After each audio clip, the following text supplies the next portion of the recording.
ভারতবর্ষ আমার জন্মভূমি। আমি ভারতবর্ষে জন্মগ্রহণ করে নিজেকে ধন্য মনে করি, কারণ এই ভারতবর্ষকেই যুগ যুগ ধরে দেবতারা তাদের জন্মস্থান হিসাবে বেছে নিয়েছে। এই ভারতবর্ষেই রয়েছে কিছু স্থাপত্য, কিছু মন্দির, কিছু পুরনো নানান রকম স্থাপত্যের সন্ধান, যেটা দেখে আমরা বারবার অবাক হয়েছি। তার মধ্যে যেমন রয়েছে অজন্তা, যেমন রয়েছে ইলোরা, যেমন রয়েছে তাদের পাশেই কৈলাস মন্দির, যেটা শুধুমাত্র একটা পাথর ওপর থেকে কাটতে এসে সেটা একটা মন্দিরে তৈরি হয়েছে। মানে ভাবা যায়। রয়েছে খাজুরাহ, যেখানে প্রেমের নানান রকম মূর্তির মাধ্যমে নিদর্শন রয়েছে। রয়েছে মহারাষ্ট্রের এলিফ্যান্ট কেভ,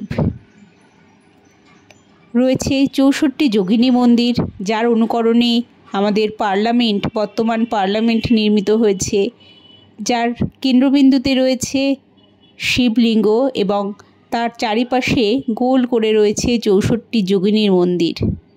তো আজকে আমার এই ড্রয়িংটা সেরকমই একটা স্থাপত্যের, মানে কোনো একটা মন্দিরের খচিত কোনো নর্তকীর একটা প্রতিকৃতি, এবং ওপরে রয়েছে সূর্যদেব, নিচে রয়েছে সিংহ, এরকমই একটা ড্রয়িং আজকে আমি এঁকেছি।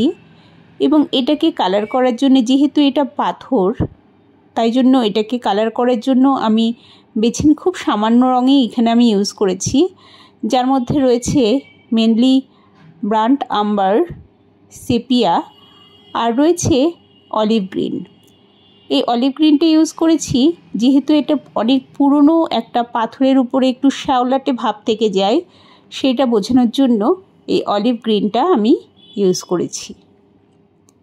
এই 3টে রঙের ব্যবহারেই আমি এই পুরো আমার যে ড্রয়িংটা এটা কমপ্লিট করেছি। তো যে কথা বলছিলাম, ভারতবর্ষের এখনও অনেক স্থাপত্য, যেটা দেখে বৈজ্ঞানিকরাও অবাক হয়ে যায় যে তখনকার দিনে কী এমন ছিল, মানে কী এমন বৈজ্ঞানিক পন্থা ছিল যেটা থেকে তারা এই সমস্ত অসাধ্য সাধনা করতে পেরেছেন। রয়েছে মোহিনী টেম্পল, মানে গুণে শেষ করা যাবে না। বলা হয় যে 7টা আশ্চর্য রয়েছে পৃথিবীতে, কিন্তু শুধুমাত্র আমাদের ভারত ঘুরলেই দেখা যাবে কত আশ্চর্য আমাদের ভারতবর্ষেরই আনাচে কানাচে রয়েছে। আমরা আমাদের জন্মভূমিকেই ঠিক মতন চিনতে পারি না। বারবার আমাদের পূর্বপুরুষরা বুঝিয়ে গেছেন যে আমাদের ভারতবর্ষের মতন পূর্ণভূমি আর কোথাও নেই। তবু আমরা দৌড়ে যাই আমাদের বাইরের বিদেশের কী স্থাপত্য আছে সেগুলো দেখতে, আমাদের নিজেদের দেশকে ভালোভাবে না জেনে। আমিও বেশি কিছু জানি না, তবে আমার ইচ্ছা আছে যদি কোনো দিন সম্ভব হয় আমি ভারতটাকেই খুব ভালোভাবে জানব। কী আশ্চর্য না আমাদের ভারতবর্ষের আনাচে কানাচে আমাদের পূর্বপুরুষরা, মুনি ঋষিরা কত ইন্টেলিজেন্ট ছিলেন না। যাই হোক, আমার ছবিটাকে আমি কমপ্লিট করেছি। এবার এর তলায় যে সূক্ষ্ম কাজগুলো রয়েছে সেই সূক্ষ্ম কাজগুলো আমার এবার কমপ্লিট করতে হবে। আমি সেপিয়া কালারটা দিয়েই কমপ্লিট করব। তো শুধুমাত্র আমার ড্রয়িং করতেই মনে হচ্ছে কতক্ষণ লেগে গেল, একদিনে কমপ্লিট হওয়াটা এটা সম্ভবই না, খুব সূক্ষ্ম কাজ। সেখানে যখন এটা পাথরের উপরে খোদাই করা হয়েছে, তখন ভাবুন তো, এটা শুধুমাত্র তখনকার দিনে তো কোনো উন্নত কিছুও ছিল না, মানে কত সূক্ষ্ম কাজ, কত হাতের সূক্ষ্ম কাজ এরা করেছে আমাদের কারিগররা, পূর্বপুরুষরা, এবং কত ধৈর্যের সঙ্গে করেছে।